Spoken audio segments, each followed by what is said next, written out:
In this video, we're going to go through how to service an Ariens snowblower. All right, this thing was pulled out of a barn. You can see on the skid shoes, you can see dirt and dust. It looks pretty clean up here. The customer said he did kind of wipe everything down. I mean, it looks like there's a little bit of bird crap there. You can tell in the auger, it's just kind of just layered in dirt. So we're just gonna go through the thing, get it running, get it oiled, greased, tuned, and ready to blow some snow. All right, I think the first thing we should do is try to start it up, see if it'll run. But we want to check that it has oil. And it does.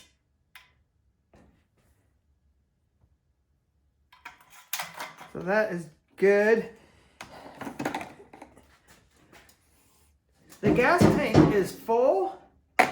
And it does not stink. So that tells me somebody has possibly drained the gas, put gas in it. Because if gas has been sitting forever, it'll just smell like varnish. It's really bad. All right, I'm gonna pull the key out.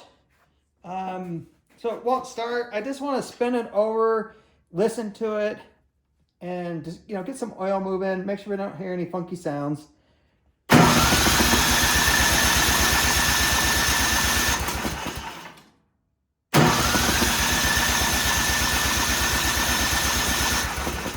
Sounds pretty good. Hopefully I didn't pull too much gas up in the top of the cylinder. It could have flooded a little bit doing that. Well, let's put it in the turtle, put it in choke, prime it.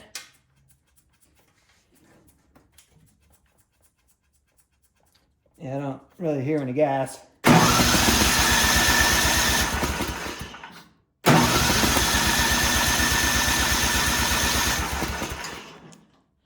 So it is entirely possible that it sat in the barn with gas in it all those years, and yeah, now the carburetor is just gunked up. It might even be to the point where we can't clean it.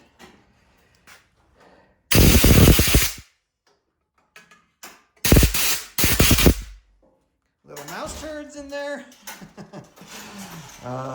Who knows what we're gonna find on this sucker.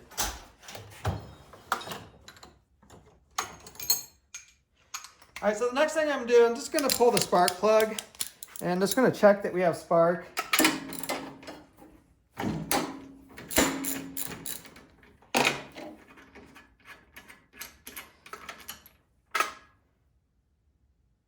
Yeah, spark plug looks pretty good.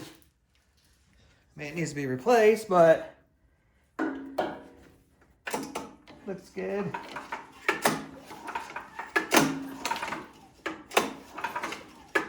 All right, I can see the intake and exhaust valves opening and closing in there. So just give it a little shot of starting fluid.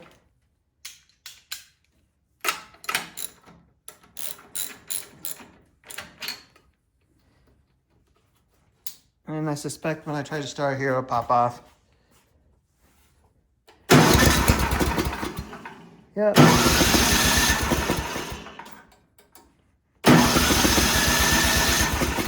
All right, before I pull all the carburetor, heat shield, and all that stuff off, I'm just gonna pull the belt covers off.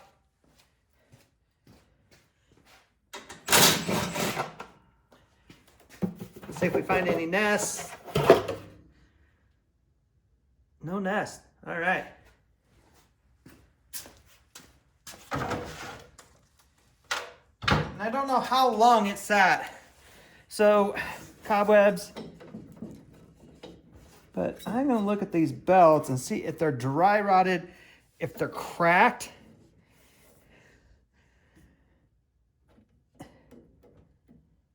And they're actually really good condition. They're nice and pliable. You can see I'm twisting it there. I see no cracking in them. There's the dry belt. Nice and pliable, no cracking. All right, let's flip this thing up. under the belly.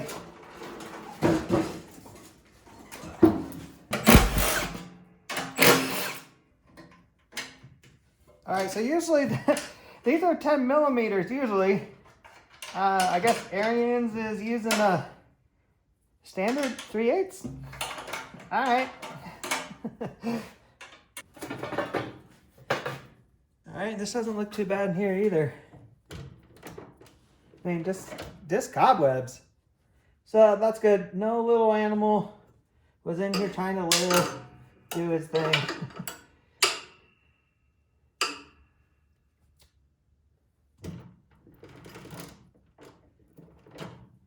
See, the friction wheel looks really good.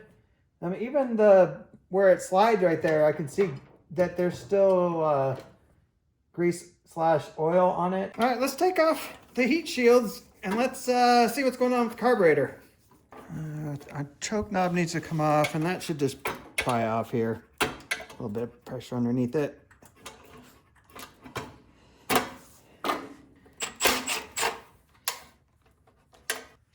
And then this whole thing should just come off. Oh yeah. You can see the prime line. You're rotting right off.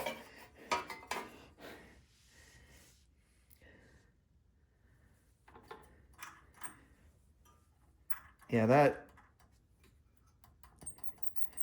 that choke even feels tight, which is not the end of the world.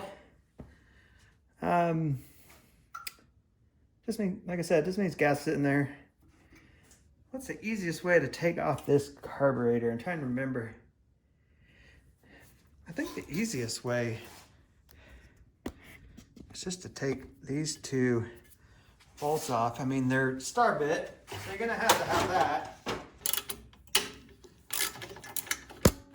And then we just gotta get the gas line back here. And then just remember where that linkage goes for your throttle. Mine is just that very front one.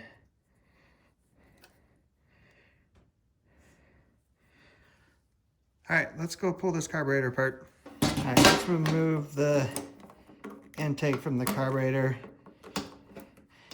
I mean, I could have done this part on the machine. I think it's easier this way. I'm starting to smell some stinky gas now. So there's definitely old gas that's sitting in the carburetor. Yep. See how it's all green? It's growing a little. Not too bad though. I've seen worse. I've seen worse. This particular one, there's the idle or the low end adjustment here. There's no adjustment though. Just a pilot jet.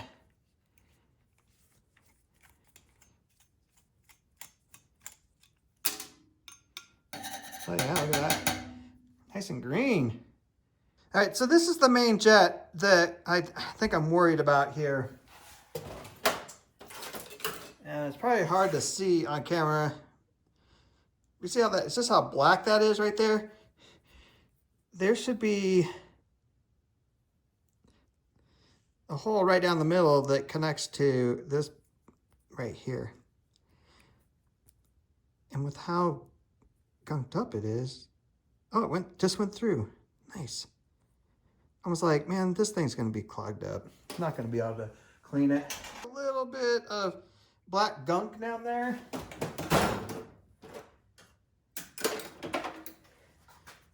That's okay, I can just take this little pick and just run it in there and just try to work it loose. All right, that's looking a lot better. All right, so I'm gonna finish cleaning this up and then we're gonna spray some things down with some carburetor cleaner. And also make sure that on the little pilot jet here that this pathway is clear. I also need to remove the choke mounting here because there's a jet that we need to get to spray cleaner through. All right, so I put a little bit of carburetor cleaner in the bowl. I'm just gonna spray off the float here. Kind of get some on there. It'll eat up that green stuff. We'll spray some cleaner through the main jet. That is flowing good now. And then as far as the carburetor, there's this little pinhole right down there I was talking about.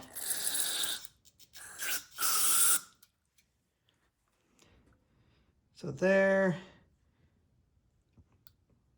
And then there's one right here.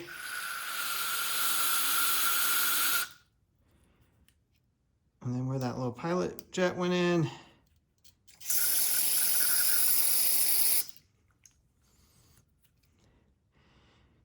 Well, that's encouraging so far.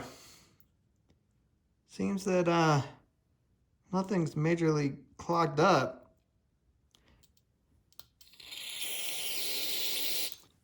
All right, let's put this back on.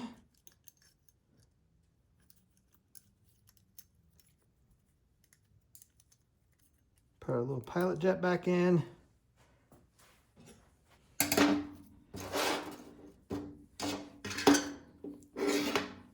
We got our needle and our float.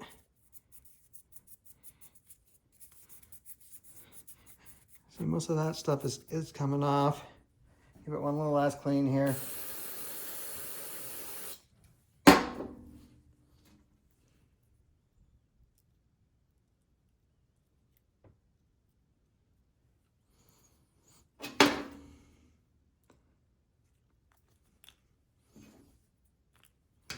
And put your pin back in. And we'll put our bowl back on.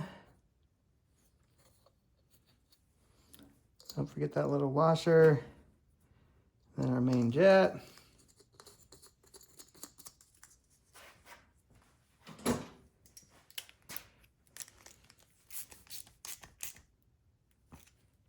right, let's go put the carburetor back on. I almost forgot. Not every time we gotta take this whole thing off with the intake. I was like, oh, let's go put the carburetor. Oh wait. I gotta put this back on first. All right.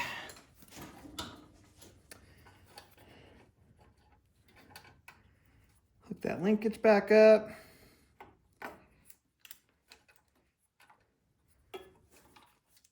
I was inspecting the fuel line. That fuel line looks good too. It's not dry rotted, it's not cracked. So we're gonna keep that.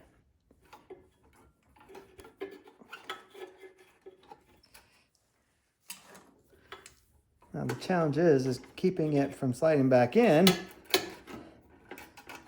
little pair of pliers will help you there. And then make sure you get that clamp back on there. Hook our intake back on.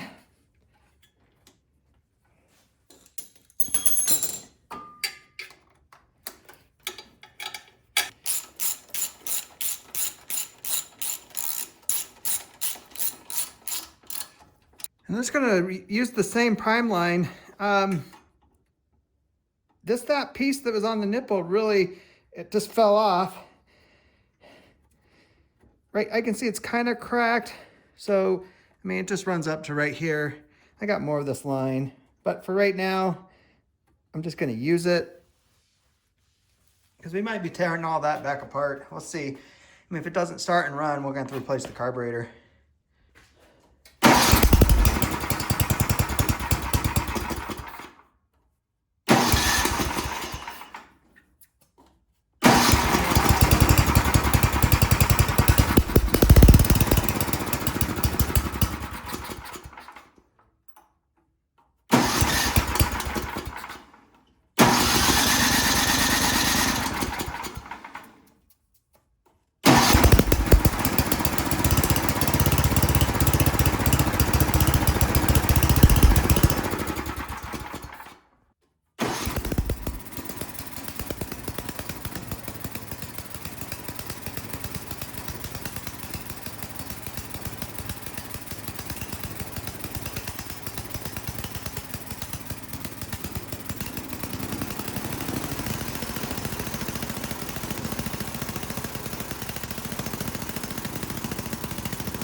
Well, it runs like a champ. That's awesome.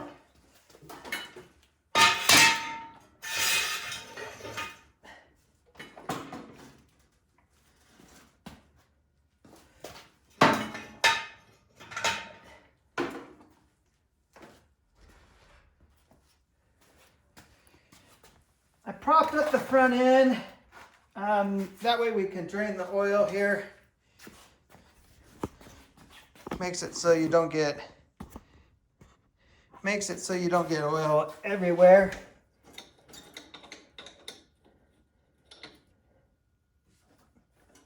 So we'll take this cap off and let it drain. All right, while the oil is draining, I'm just inspecting the auger housing. There's no grease zerks on this particular model.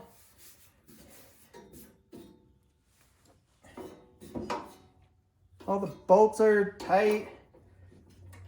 But I'm going to open the inspection here and just make sure that that gear case looks good. Full of the oil it needs.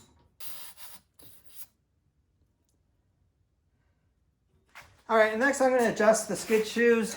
You can see this one is pretty high. I mean, I can get my hand underneath it, which is fine. It looks like it was doing a gravel driveway or something like that.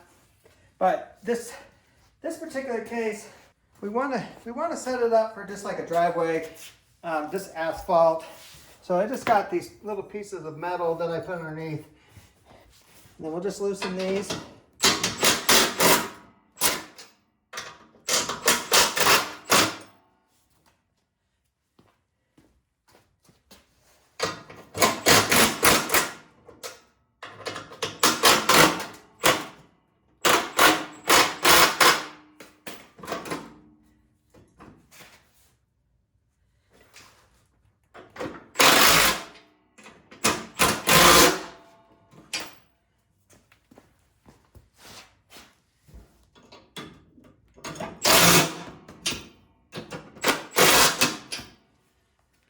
All right, I put the oil plug cap back on. So now we're just adding some 5W30 oil. So we'll just add some and then we'll check, make sure we're at the right level. All right, next we're just gonna put a light little coat of oil on the shaft that the gear select goes to.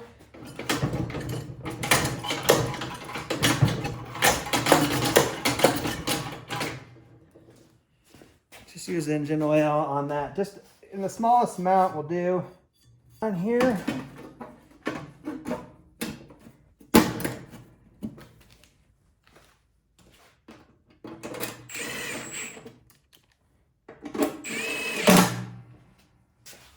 Throw a new spark plug on here.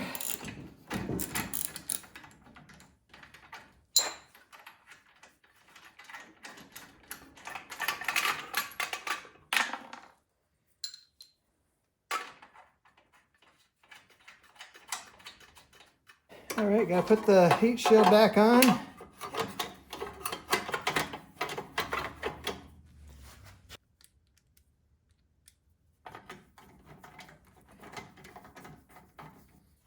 Next, I'm inspecting the cables and the linkage here. Just making sure that nothing's broken. There should be a little bit of play in the cables. And when we pull them tight or engage them, they should be tight. They should be good there. What I'm going to do next, I'm going to start it. I like to put it in drive and then just hold it and make sure that the tires just keep spinning. That tells me that the drive cable is tight enough. And then we'll make sure that the auger is spinning. And then I lost all my footage. Well, technically I didn't lose it. My phone decided to record everything in slow-mo. So me trying to show you the auger spinning and the tire spinning, just slow-mo, I deleted it. Customer's already picked up his snowblower. So if you have any questions about the work I did on this one, put it down in the comments below and I'll be sure to get back to you.